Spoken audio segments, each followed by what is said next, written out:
a business owner listening to this, take time to think about it. Take time to again, you've got a lot on your plate, but if you invest a good hour or two with a great broker, chances are you're going to have a much better benefits plan, one that you pay a lot less for over time.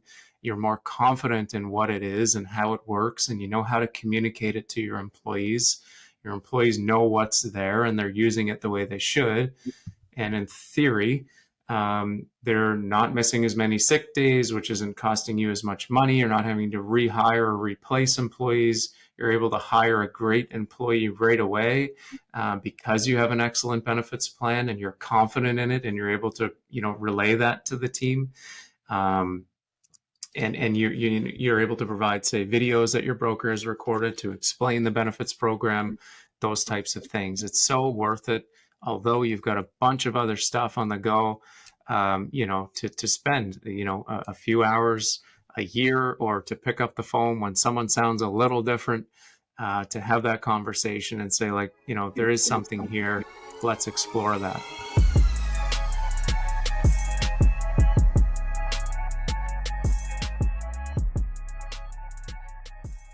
Thank you for listening to the Interesting People You Meet podcast. This podcast is sponsored by Newground Financial. Newground Financial is a full-service investment and insurance brokerage firm that specializes in employee benefit plans, corporate insurance, and retirement planning. Newground Financial serves the provinces of Nova Scotia, New Brunswick, PEI, Ontario, and Alberta. Find out more at newgroundfinancial.com. Thank you for liking, sharing, and commenting on the Interesting People You Meet podcast across all of your favorite listening platforms, including Apple Podcasts, Spotify, and YouTube. By doing so, you are ensuring that more great people just like you have the opportunity to hear from our guests. Thank you, and enjoy the show. So welcome to episode 28 of the Interesting People You Meet. Today we have a bit of a different take on the podcast. Nathan and I are intending to share a few different stories from the industry, more industry specific, in and around insurance, finances, employee benefits. And we intend to release these either every Thursday or every second Thursday as a short 10, 20-minute clip to let you know a bit more about what we do and how we help employers, how we help individuals. So this is episode number 28. And what we're going to talk about here today is the power of employee benefits, attracting and retaining top talent. And really what we want to discuss is discovering the latest trends and innovative approaches to employee benefits. And we're going to talk about how we explore offering comprehensive benefits packages and how we can help business owners attract and retain high-performing employees. So without further ado, let's get started, Nathan. Yes, I know you've been doing this for quite some time, Nick. So tell me about, I'm kind of curious, what's your experience been like, 14 years ago versus now? Like what have you seen changed? I think that, technology has really advanced the ease of employee benefits. 14 years ago, it was such a burden for an employer to even consider maybe starting a plan and or moving one if they have one that already exists. I found a lot of the objections that we would get early in the early days were just kind of like, oh man, yeah, that sounds amazing. But like, we've got 15 people or we've got 30 or 50. And like, that's going to take a month of time to move the program. And I think what's advanced so much, up until COVID and certainly throughout and afterwards is just the digitization of the onboarding process. Is making things so much easier. There were some, early leaders in the industry that took that on and really, did a great job. And now the rest of the insurance carriers are coming up. So it's pretty frequent and like that every carrier we deal with to some degree has an electronic onboarding process that just saves so much time for HR managers if you're a company that has a benefits plan that is that big and you need an HR manager. Or if you're small to medium sized employer and you're doing everything, the digital onboarding process has just saved so much time. So that's one of the biggest changes I've seen, with regards to ease of use of benefits, I guess. Yeah, it's interesting that the stigma seems to still be around though, that switching benefits are going to take all this time. I mean, we hear it all the time. And it's I wonder how the insurance carriers can better market that, because I feel like what's lacking right now is the fact that it does seem like a big time suck when in reality, everything can pretty much be done in under an hour as a plan administrator, especially for a small to medium sized group. But there's this, I guess I'll call it stigma that's just been going around that it's going to take forever, lots of work, but it's really not like that anymore. Yeah, and I think like there must be something they teach you in HR school to say like benefits are complicated and they're hard to understand. And I think the answer to that is they are.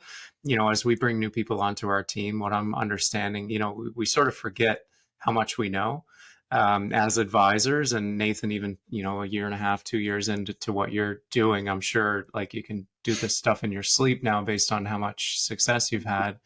And but our prospects, our clients, those we serve, they might have been looking at benefit plans for 30 years, but they haven't been thinking about it 24/7 like we do. And so, That's right.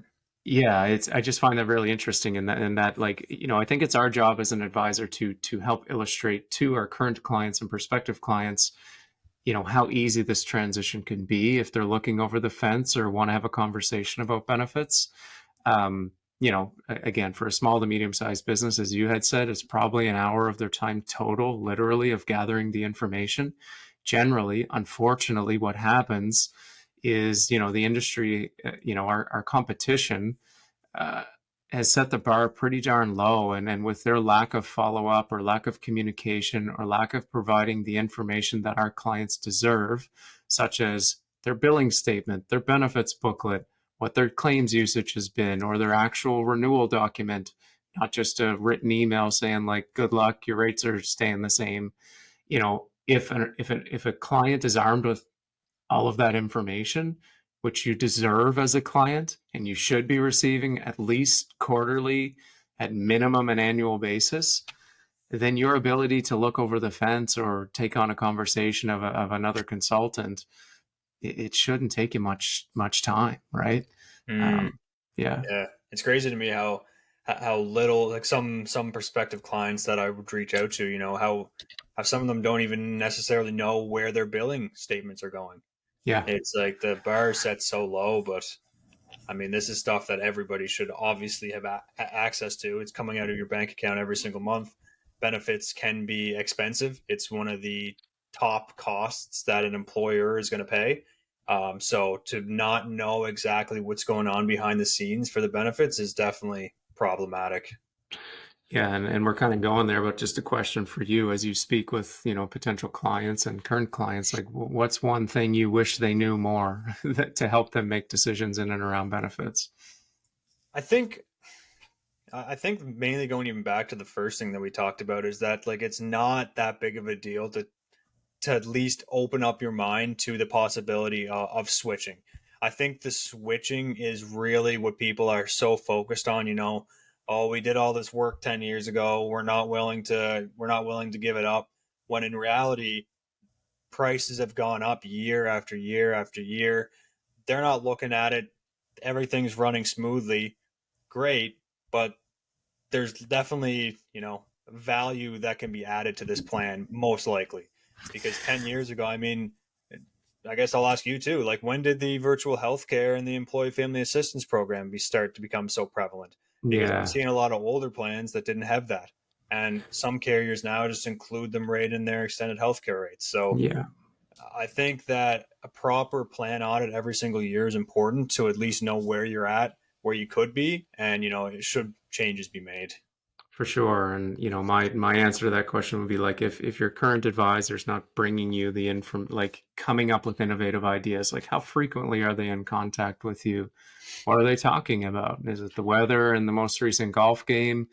You know, there's some room for that, but it's more like what advances are happening, like you said, and let's call it within the past 5 years that EFAPs, employee and family assistance programs, or digital health, meeting with a physician like we're doing here virtually, um, they're relatively new, but not so new that like if you've not heard of those and you're an employer listening to this, then your plan's probably out of date. I think that someone said it. I can't remember who it was, but like if you're in the same plan you've been for 30 years or 10 years, are you driving that same car that you had 30 years ago? The chances are probably not.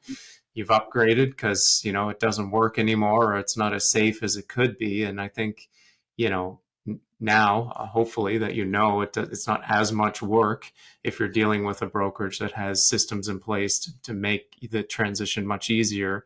That it's definitely worth taking on a conversation, sharing the proper information with that firm, meaning your benefits booklet, your usage, your renewal, and your billing statement, to ensure that broker who's looking at your plan is not trying to undercut, because they really can't in this industry. The insurance carriers determine the rates, but what they're trying to do is make sure that they're creating the right price for you, or at least that's what we do at Newgrounds. So, yeah, hopefully this is a clear message that it's not as hard as you may think. If you're dealing with the right firm, in theory, they can make it a lot easier for you to move through that process. We always say, hey, it takes about 30 minutes of your time to gather the information. We spend somewhere about 10 to 30 hours, and you get our 50 plus years experience here in our office of benefits analysis. I think that, that's true. It takes us a lot of work to do it, but, that's what a good broker should do, in our opinion. Mm-hmm. And one thing, kind of looking at a benefits package as a whole, and I'm kind of curious was this the same thing 10 to 15 years ago? Like, and I don't want to bad talk any carriers by any means, but like, why oftentimes does it seem like the life insurance amount is so low? I mean, 20 years ago, I'm assuming it was around the same 25, 30,000 as a base life insurance. And why hasn't that been increased? Or like, why isn't it becoming more standard to have a higher life insurance policy on the benefits plan? Again, I don't think the carriers are pushing it. I think the brokers in most cases are uneducated in the process. It's the way it has always been. And that's the unfortunate thing about benefits. Like, if you look at most plans, small to medium size, almost 9 out of 10, they could be updated, they could be improved in rates. Medium to large, it's probably still the case that you can improve on these plans. But like 25 grand, I mean, good, that barely puts you in the ground, all due respect. There's sort of two thoughts on that, though. I think one is, depending on the demographics of an organization, it can make sense to have a lot more. Older people perhaps want more insurance than younger people do. And if we have a group that says has 25 employees and half are 50 plus and half are 30 or less, then the 30-year-olds are going to pay a lot more for that term insurance or that renewable term in the group than they would if they had it on their own. So it's another thing to think about as we're advising clients. 25 grand, yeah, for sure. It's probably not enough for anyone. It's better than nothing, but the other thing is, if we're looking at employee data, or we get to know the group, and there's an older group who's making those rates go up, then your 25-year-old's probably paying a lot more for the 100,000 of coverage in the group than they would if they were to purchase 100,000, from an insurance broker directly. So, there's kind of two schools of thought, but I do agree it's outdated. And I think with things like accident and serious illness, which is like a multiple to pay out in the event of, heart attack, cancer, stroke, like a critical illness type, that multiple is a derivative of the total amount of life insurance. If we have 25K, it's not as much as if you had 100,000. So there are some really neat ways that you can use sort of benefits 2, 3, 4.0 to upgrade your plan, not pay a whole lot more. And, all of a sudden you're handing bigger checks to the widows of your employees. Mm-hmm. That's not a bad thing, right? No. For little to no cost. Yeah, and I suppose there's a third branch you can look at that too, right? Like the higher the life insurance payout may be, your pool of benefits could increase year after year if it's something that's constantly getting paid out. So if you're looking for a cost containment option as well, then obviously a lower life insurance could make sense. So yeah, for sure. But it's one that we like to have and bring up, and what for whatever reason, most employers like to keep it low. Yeah. a full rounded brokerage firm, we also, have a department or have people that, can sit and offer individual life insurance for those folks who might want to top up and whatnot. And what we find is, we can do that for pretty reasonable rates as well. So. Yeah, and I find too, like a lot of clients that do sign up for the group benefit program, when their employees are actually going through the process of enrolling, obviously the insurance carriers can offer extras for said employees if they wanted to increase their life insurance amount or maybe increase their critical illness amount for a lot less than what it may cost if they did it on an individual basis. So I see a lot of employees signing up for that myself. I'm sure you do the same. And I think it's something that should be, I guess, educated a little bit more to clients that, this is going to be an option when they enroll, and kind of give them the step by step, or even give the employees a heads up so they know that it is there. Yeah, for sure. And I think that's the importance of like, business owners are so busy that in the event that you have the fortunate opportunity to get in front of them and have a conversation about employee benefits, and if they have a plan to, work through with them to either improve it or find something better, it's so important for that business owner, if you're listening to this, to like carve out an hour or more and just really think about this. Give your ear to your broker who is licensed, as as long as they have it. Like, I'm a certified employee benefit specialist, and Nathan, you're working towards that designation. We don't just hold an insurance license. We're specialists in this industry, and that's who you should be dealing with as an advisor as well. As a business owner listening to this, take time to think about it. Take time to again, you've got a lot on your plate, but if you invest a good hour or two with a great broker, chances are you're going to have a much better benefits plan, one that you pay a lot less for over time. You're more confident in what it is and how it works, and you know how to communicate it to your employees. Your employees know what's there and they're using it the way they should.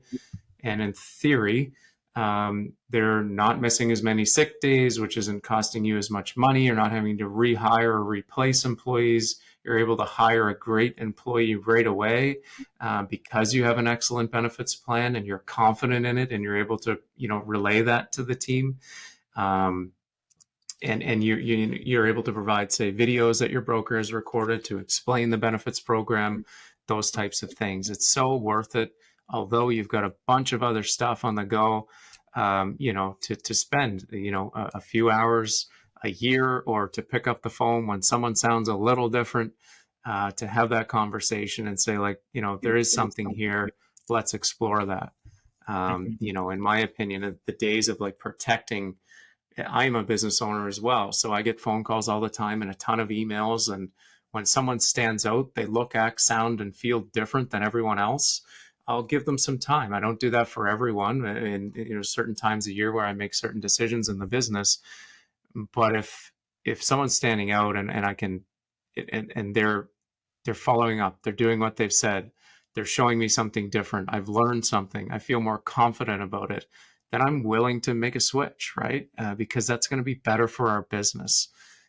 Sometimes staying the same is helpful, and sometimes looking over the fence can be a big change in a good way. So, I'd encourage business owners just to, to listen to those people who are reaching out to you. They've probably got something neat to add, and to educate you on at the very least. Yeah, and there's no doubt in my mind that employee benefits do attract and retain good employees. I mean, I hear it all the time when I'm talking to business owners and they're telling me, we've thought about benefits before, and we're kind of looking at it, especially now because we just had 3 people leave, and in their exit interviews, they said we're leaving because this big company's got employee benefits. And a lot of the time, I feel like the smaller companies think that they can't have employee benefits because they're small. When in reality, I mean, sure, you may not have as much buying power as a large 100+ life corporation, but a lot of the insurance carriers are now custom tailoring plans to the 3 life to 20 life groups. So I mean, I hear it all the time with employees leaving because of benefits, and I also hear all the time it's getting brought up in interviews. So one of my clients actually said it really good. He said it may not solve the issue of not being able to find employees, but it's certainly a piece of the puzzle. So I thought that was interesting. Nice. Yeah, well said. For sure. Yeah, like so again, another PSA to small to medium sized business owners is you're not really too small anymore. Even if you're one person, there's solutions for you.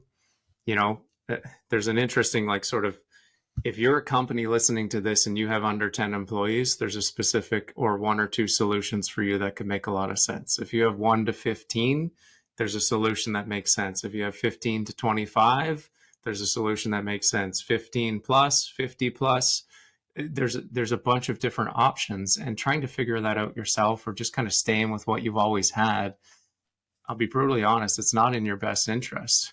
It's worth exploring. And, and if you feel as though what you're getting right now from your current advisor is not up to par, then it does make sense to have conversations with others and kind of see what that looks like. And one funny thing that comes up a lot though is we may speak with a business owner who says, "Hey, yeah, listen, I'm going to go to you for 3 quotes, and I'm going to go to so and so for 3 quotes."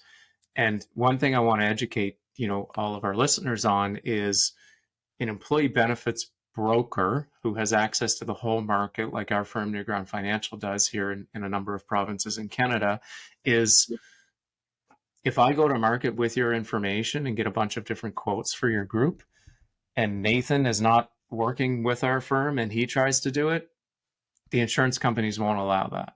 Or they're going to ask him for a form to sign so then he can get access to it, an agent of record. Makes it really confusing. So, general consensus is, hey, if I'm going to buy a Ford F-150, I might go to 3 dealerships to see if I can get the best price, which might make sense. But employee benefits, you're not really going to get much of a different price unless that person is now offering you a Chev instead of a Ford, if they have something different in their quiver, not just the same big 5 carriers that we're used to. So, save yourself some time, interview brokers, and find the best broker to do the job for you, but don't ask 10 brokers to go get 3 different quotes from the same insurance carriers, because you're going to spin your wheels. That's why it gets complicated and seems like a lot of work, because you're creating a lot of work for yourself. Spend the time finding the best broker that fits, who you like and the type of person you want to work with or organization. And then they do all of that work for you. And generally you don't pay for it. It's, embedded in the price that you're paying already and not getting any service for with your current broker. Super easy. Well, you make it sound super easy anyway. So I think this has been a good conversation, and hopefully at least somewhat educational for business owners that, may be looking at implementing an employee benefits plan, or if they have one already and they're just thinking, maybe it's time to make a change. Would be more than happy to answer any questions. Feel free to book a time with us on our website. I guess this is the conclusion of episode 28. So thanks for listening. Thanks.